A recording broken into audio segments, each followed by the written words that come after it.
एक भक्त कह रहा था, उसने उपदेश नहीं लिया था, एक साधारण सी, एक कॉमन सी बात है। जैसे कोई व्यक्ति बीड़ी, शराब, मांस, तंबाकू प्रयोग नहीं कर रहा और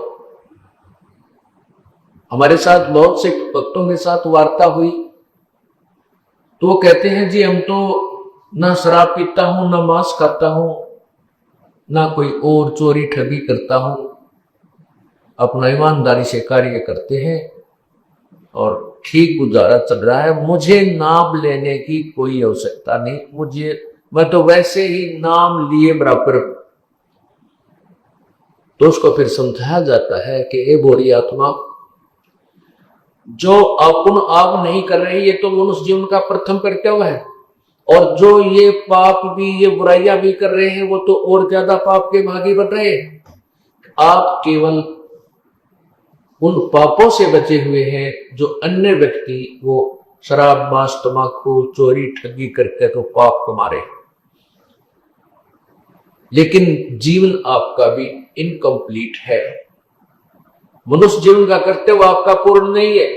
जैसे एक एकड़ जमीन में घास फूस, झाड़, बोझड़े, कांटेदार झाड़ियां खड़ी है और उसके साथ वाले एकड़ में, साथ वाले किले में, खेत में किसान ने खूब अच्छी तरह संभाल रखा है, उसमें कोई झाड़ नहीं, कोई कांटेदार झाड़ी नहीं, वो बिल्कुल बोने योग्य करके छोड़ दिया और बीज उसमें बीजा नहीं,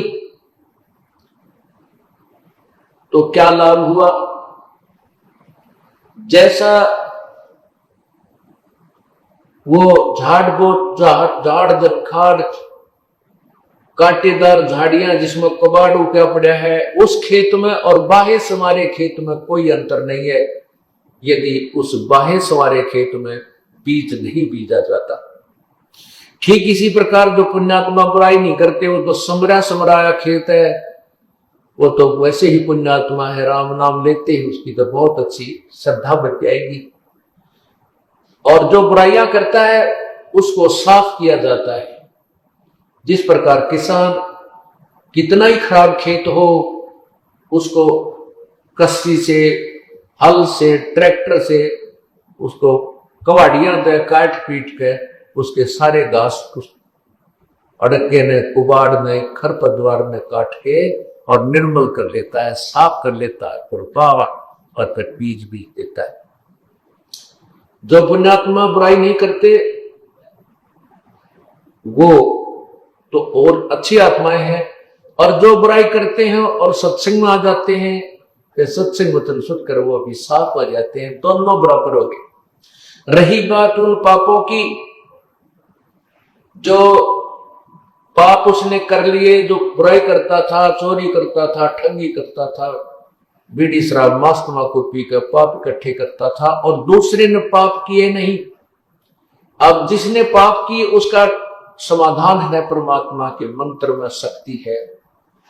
जब ही नाम हृदय धरो भयो पाप को नाश, मानो चिनकी अग्नि की भाई पड़े पुराने घास।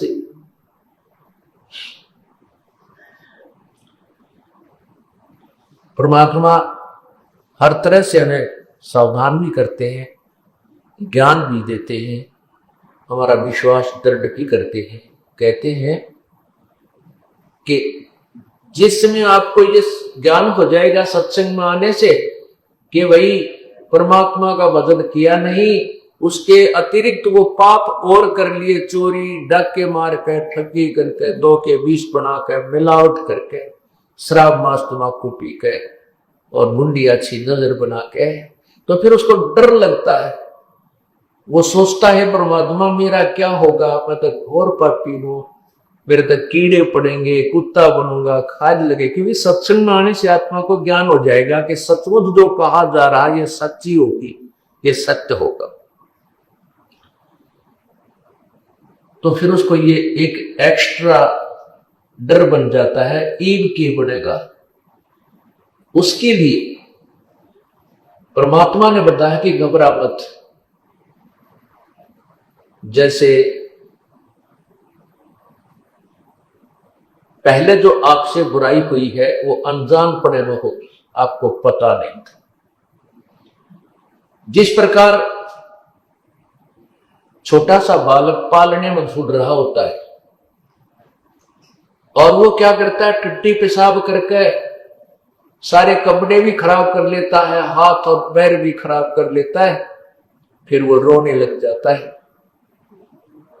माता जब आती है, उस बच्चे को देखती है, उसकी सारी परिस्थिति से परिचित होकर के वो तुरंत उस बच्चे को उठाती है, स्वच्छ जल से उसको धोती है, उसके कपड़े धोती है, स्वच्छ कपड़े पहनाकर दूध पिलाती है, प्यार करती है, सीने से लगा लेती है, क्योंकि माँ को पता था कि बच्चा बालक है, अनजान है, इसको पता नहीं।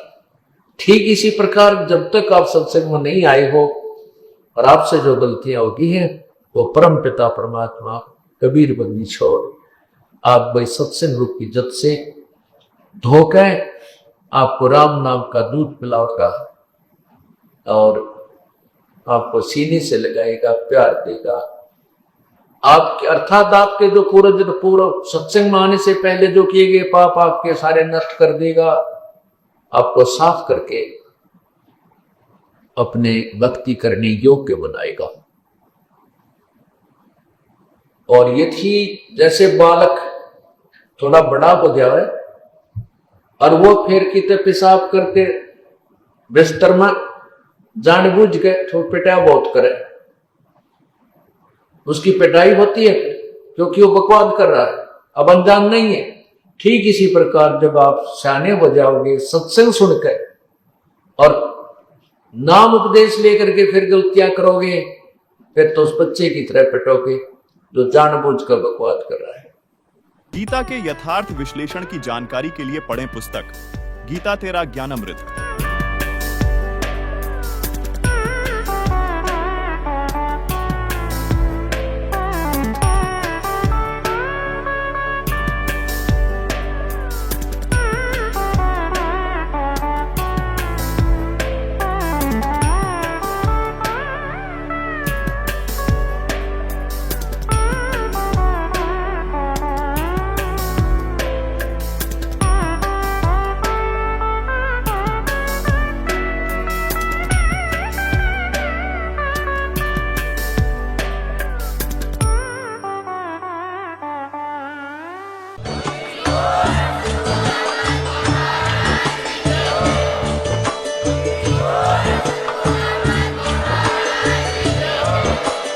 आप सुन रहे थे जगत गुरु तत्वदर्शी संत रामपाल जी महाराज जी के मंगल प्रवचन। अधिक जानकारी के लिए विजिट कीजिए हमारी वेबसाइट www.jagatgururampalji.org। संत रामपाल जी महाराज जी के शुभ आशीर्वाद से पूरे विश्व भर में 500 से भी ज्यादा नाम दीक्षा केंद्र हैं, जिन पर संत रामपाल जी महाराज जी द्वारा ऑनलाइन निःशुल्क नाम दीक्षा दी जा रही है। अपने नजदीकी नाम दीक्षा केंद्र का पता करने के लिए